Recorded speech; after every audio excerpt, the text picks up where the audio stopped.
3, 2, 1. 7 things you probably didn't know you need to know. I'm Jamie East, and this is the Smart 7. Good morning, everybody. It's Thursday, the 28th of May. Big happy burger day to everybody, a double cheese for me, and happy birthday to Rudy Giuliani, Gladys Knight, and pop princess Kylie Minogue. 7. The US death toll from coronavirus has now officially passed 100,000, and in the UK there were 412 deaths yesterday. The government's new test and trace system is supposed to be ready to start today, which means if you develop symptoms, you should request a test, and if you're positive, anyone you've been in contact with will be notified.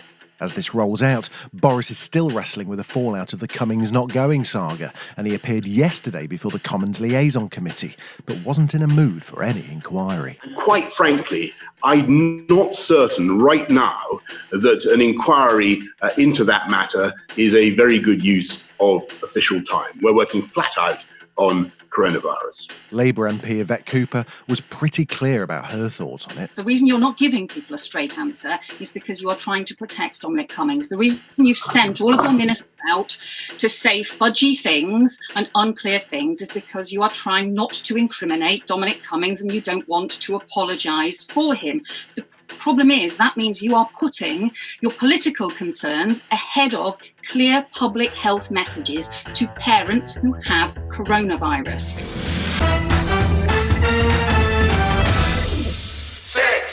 As the row rumbled on over Durham Dom, this was Emily Maitlis's opening to Newsnight on Tuesday. Good evening. Dominic Cummings broke the rules. The country can see that, and it shocked the government cannot.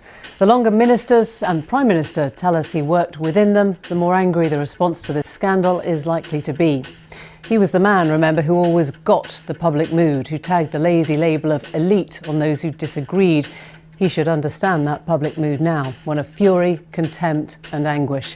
He made those who struggle to keep to the rules feel like fools and has allowed many more to assume they can now flout them. It's kind of hard to disagree with anything there, but an internal BBC investigation found that the opening monologue did not meet their standards of impartiality. The result of that is that Emily Maitlis was not on last night's Newsnight. It's not clear why, but what it does mean is that the BBC are the only organisation to have actually apologised for anything throughout the whole Cummings affair.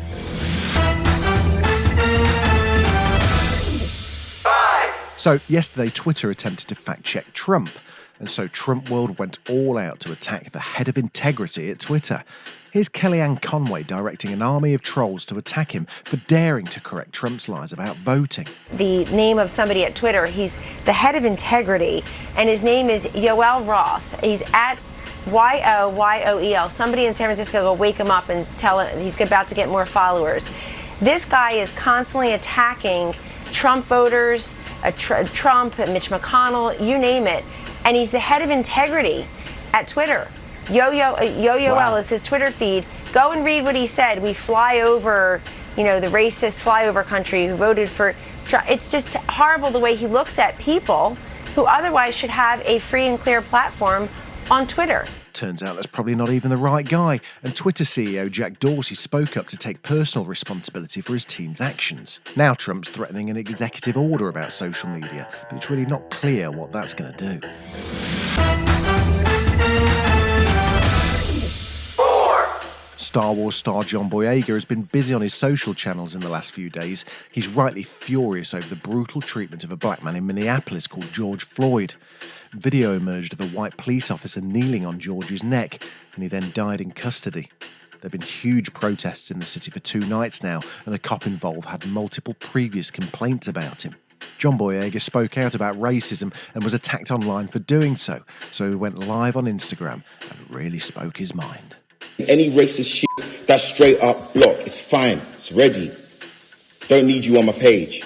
And if you're a fan of me and you support my work and you're racist and you're arguing with what I was saying, f*** off. You f***ing dickheads. Yeah?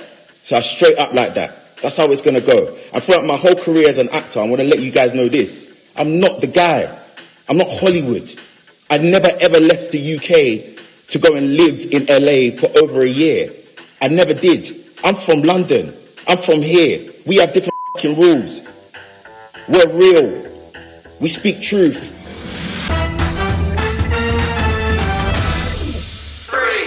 Despite 2 new positive tests in clubs, the Premier League is ramping up for a restart on June the 20th. This will see matches played back-to-back on Saturdays and Sundays, potentially 20 hours of football across a weekend.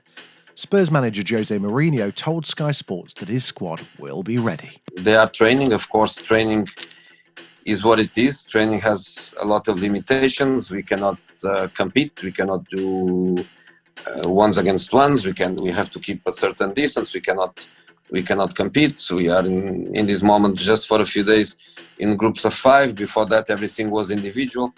But Harry Kane, Son, Bergwijn, Sissoko, all of them, they're fine. 2. Police in India have arrested a pigeon on suspicion of spying for Pakistan. Huh? The pigeon, which appears to be painted pink, had a ring around its leg with numbers and letters on it. It was captured in Indian-administered Kashmir 2 nights ago.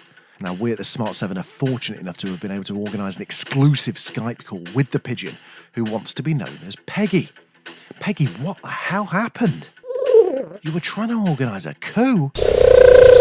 Oh, I'm no lawyer, but that's probably not good. 1. We mentioned last week that Prince Charles had been signed up to do 2 shows on Classic FM. I'm sure you've all been waiting to hear DJ Charlie W in the mix, but he's quite the storyteller, it turns out. Now, I'm very proud of being president of the Royal Ballet and have a keen interest in this most demanding of art forms, an interest that was fired as a result of being taken to Covent Garden by my grandbrother in 1956 at the age of 7 to see the Bolshoi Ballet perform on their first appearance outside the Soviet Union.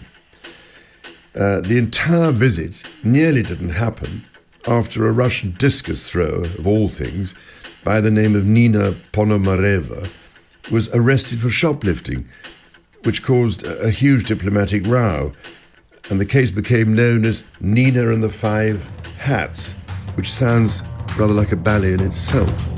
This has been the Smart 7. Stay safe, save distance, and please wash those hands. We are on Alexa now. You can enable the Smart 7 and add us as a flash briefing. We're back tomorrow at 7. Please like and subscribe wherever you get your podcasts.